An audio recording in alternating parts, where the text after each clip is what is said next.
नमस्कार, स्वागत है आपका। आप देख रहे हैं द न्यूज और मैं रानी गुप्ता आपके साथ। प्रधानमंत्री नरेंद्र मोदी एक बार फिर से कांग्रेस पार्टी पर जोरदार तरीके से हमलावर नजर आए। इस बार न सिर्फ प्रधानमंत्री नरेंद्र मोदी ने कांग्रेस समेत विपक्ष को घेरा, बल्कि सीधे तौर पर कांग्रेस के द्वारा जारी किए गए घोषणा पत्र को उन्होंने मुस्लिम लीग की छाप बता दी। इसी के साथ ही प्रधानमंत्री मोदी ने राहुल गांधी और अखिलेश यादव पर बड़ा कटाक्ष करते हुए उन्हें फ्लॉप फिल्म करार दे दिया, जिन्हें कि एक बार फिर से रिलीज करने का प्रयास किया जा रहा है। आपको बता दें कि आज प्रधानमंत्री मोदी सहारनपुर पहुंचे, जहां पर उन्होंने एक विशाल जनसभा को संबोधित किया, जिस दौरान उन्होंने ये तमाम बातें कही और विपक्ष को जमकर घेरा है। प्रधानमंत्री नरेंद्र मोदी शनिवार को कांग्रेस पार्टी के चुनावी घोषणा पत्र पर जमकर बरसे। प्रधानमंत्री मोदी ने कहा कि कांग्रेस के घोषणा पत्र पर मुस्लिम लीग और लेफ्ट का असर साफ दिखाई देता है।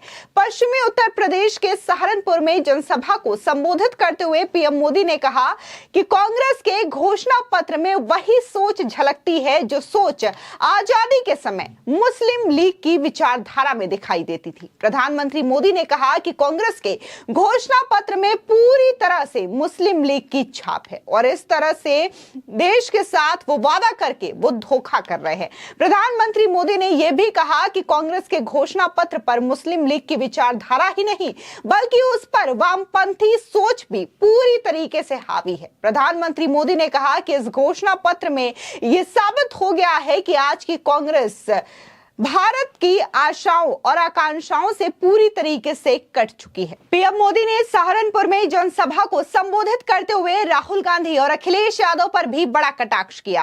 उन्होंने कहा कि यूपी के 2 लड़कों की फ्लॉप फिल्म एक बार फिर से रिलीज हो चुकी है। अरे काट की हांडी को इंडी गठबंधन वाले कितनी बार चढ़ाएंगे? एक बार सुनिए कि प्रधानमंत्री मोदी आखिर इस जनसभा के दौरान क्या कह रहे हैं। मुझे समझ नहीं आता, अरे काठ की हांडी को ये इंडी गठबंधन वाले कितनी बार चढ़ाएंगे?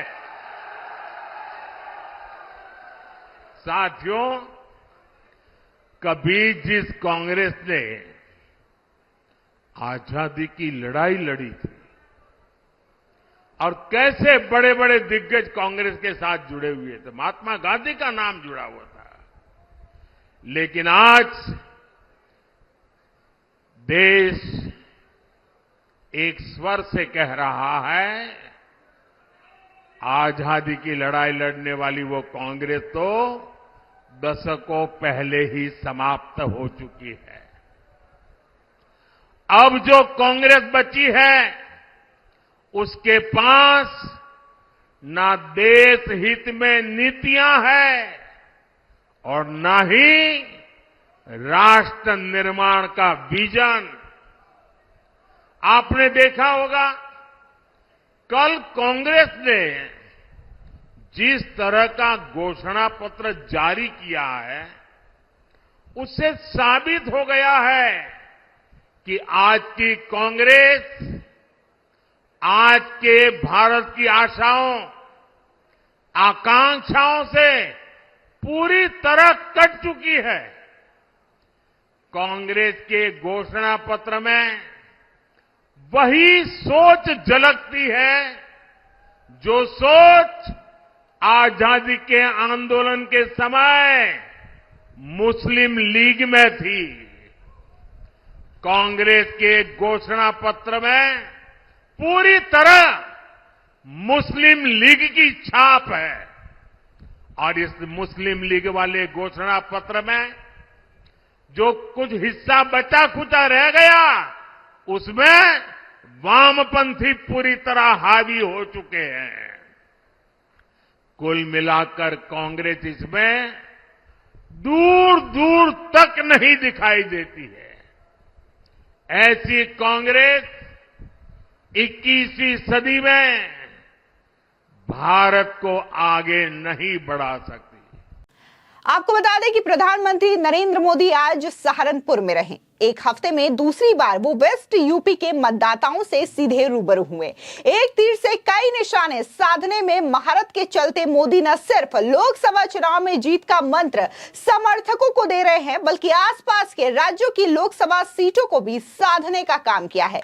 दरअसल उत्तराखंड, हिमाचल और हरियाणा से सहारनपुर जिले की सीमाएं सीधे जुड़ी हुई है। सहारनपुर के मंच से पीएम मोदी ने विपक्ष, कांग्रेस, सपा और इंडिया अलायंस पर भी जमकर निशाना साधा है। पीएम मोदी की सहारनपुर रैली में मुस्लिम समर्थकों की भी भीड़ काफी ज्यादा संख्या में दिखाई दी। हजारों की संख्या में लोग वहां पर मौजूद रहे। इनमें कई मुस्लिम परिवार भी रैली में मौजूद रहा। कई मुस्लिम महिलाओं के साथ बच्चे भी पीएम मोदी को सुनने के लिए पहुंचे थे और यहां पर तमाम लोग मोदी मोदी के नारे लगाते हुए भी नजर आए। यानी कि यहां पर न सिर्फ एक वर्ग का वोट बल्कि तमाम जो यहाँ की जनसंख्या है वो भी मोदी को सुनने के लिए यहाँ पर पहुंचा था। लेकिन जिस तरीके से प्रधानमंत्री मोदी ने स्पष्ट तौर से अपने भाषणों में कांग्रेस पार्टी को और उनके घोषणा पत्र को जोरदार तरीके से घेरा है और जिस तरीके से एक बार फिर से उन्होंने अखिलेश यादव और राहुल गांधी की जोड़ी पर निशाना साधते हुए इसे फ्लॉप फिल्म ही करार दे दिया है। आपको याद दिला दें कि ये पहला मौका नहीं है जब अखिलेश यादव और राहुल गांधी साथ मिलकर के चुनाव लड़ रहे हों। आपको बता दें कि इससे पहले जब यूपी की विधानसभा चुनाव हुए थे तब भी अखिलेश यादव और राहुल गांधी साथ मिलकर के चुनाव लड़ रहे थे, लेकिन उस दौरान भी करारी शिकस्त इन दोनों ही नेताओं को झेलनी पड़ी थी और उत्तर प्रदेश में योगी आदित्यनाथ की सरकार बनी थी। अब अगर हम कांग्रेस के घोषणा पत्र की बात करें तो स्पष्ट तौर से कांग्रेस ने अपने घोषणा पत्र में ऐसे कई वादे किए हैं जो कि लोगों के समझ से परे हैं और सीधे तौर पर यही कहा जा रहा है कि कांग्रेस पार्टी यहां पर सीधे अपने घोषणा पत्र के माध्यम से पूरे जनता का वोट नहीं बटोरने का प्रयास कर रही है बल्कि तुष्टीकरण की राजनीति करने का प्रयास कर रही है और एक खास समुदाय के लोगों को आकर्षित करने का प्रयास कर रही है। फिर चाहे वो जम्मू कश्मीर का मामला हो, पर्सनल लॉ बोर्ड के कानून को लेकर के मामला हो या फिर एक खास समुदाय के क्या ड्रेस कोड होंगे, क्या रहन सहन होगा, इन तमाम चीजों को लेकर के जिस तरीके से कांग्रेस पार्टी ने अपने घोषणा पत्र में जिक्र किया है, जिसकी वजह से ही आज प्रधानमंत्री मोदी ने भी कांग्रेस के इस घोषणा पत्र पर सीधे तौर पर हमला बोला और इसे मुस्लिम लीग की छाप बता दिया है। अब जिस तरीके से कांग्रेस पार्टी की घोषणा पत्र की किरकिरी हो रही है तो वहीं दूसरी ओर मल्लिकार्जुन खड़गे भी लगातार प्रधानमंत्री नरेंद्र मोदी पर हमलावर दिखाई दे रहे हैं। उन्होंने एक बार फिर से यही कहा है कि प्रधानमंत्री मोदी जो हैं वो सिर्फ और सिर्फ गांधी परिवार को गाली देने का काम करते हैं। गौरतलब है कि इससे पहले भी प्रधानमंत्री मोदी जो है यही बोला करते थे कि विपक्ष सिर्फ और सिर्फ मोदी को गालियां देने का काम करता है, न कि मुद्दों पर बात करने का प्रयास करता है। यहां पर तो प्रधानमंत्री मोदी ने यह भी कहा कि विपक्ष के पास इस समय कोई मुद्दा है ही नहीं और उन्हें यह भी पता है कि वो ये चुनाव जीतने वाले नहीं है, जिसकी वजह से इस तरीके का प्रयास कर रहे हैं और इस तरीके के घोषणा पत्र ला करके लोगों के साथ धोखे वाला वादा कर रहे हैं। फिलहाल इस पूरे मामले को लेकर के आपकी क्या राय है, हमारे कमेंट सेक्शन में जरूर बताएं। धन्यवाद। साथियों, अब हम भारत को विकसित राष्ट्र बनाने के मिशन में जुटे हैं। वहीं दूसरी तरफ जो हमारे विरोधी हैं वो क्या कर रहे हैं? ये सत्ता पाने के लिए तड़प रहे हैं, छटपटा रहे हैं। मैं देश का पहला चुनाव देख रहा हूं जहां विपक्ष जीत का दावा नहीं कर रहा है। किसी विपक्ष के नेता से आपने सुना कि भाई उनकी सरकार बनेगी? सुना? कोई बोलता है? बल्कि विपक्ष सिर्फ इसलिए चुनाव लड़ रहा है ताकि भाजपा की सीटें 370 से कम की जा सके और एनडीए की 400 से कम की जा सके, इसके लिए लड़ाई लड़ रहा है। आज सपा की स्थिति यह है कि यहां हर घंटे उसे अपने उम्मीदवार बदलने पड़ रहे हैं। ये लोग उम्मीदवारों तक का फैसला नहीं पाला रहे और कांग्रेस की स्थिति तो और विचित्र है। कांग्रेस को तो उम्मीदवार ही नहीं मिल रहे।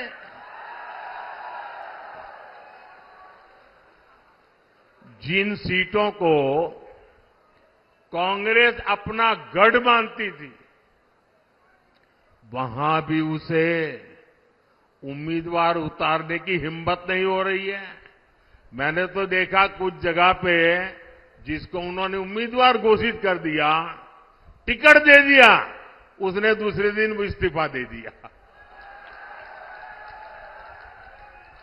यानी इंडी गठबंधन अस्थिरता और अनिश्चितता का दूसरा नाम बन चुका है।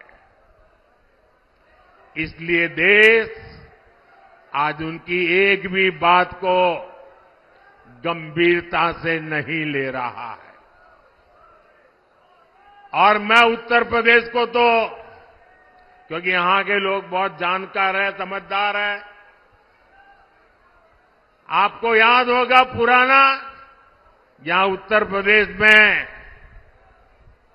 2 लड़कों की जो फिल्म पिछली बार फ्लॉप हो चुकी है, उस 2 लड़कों की फिल्म को इन लोगों ने फिर से रिलीज किया है।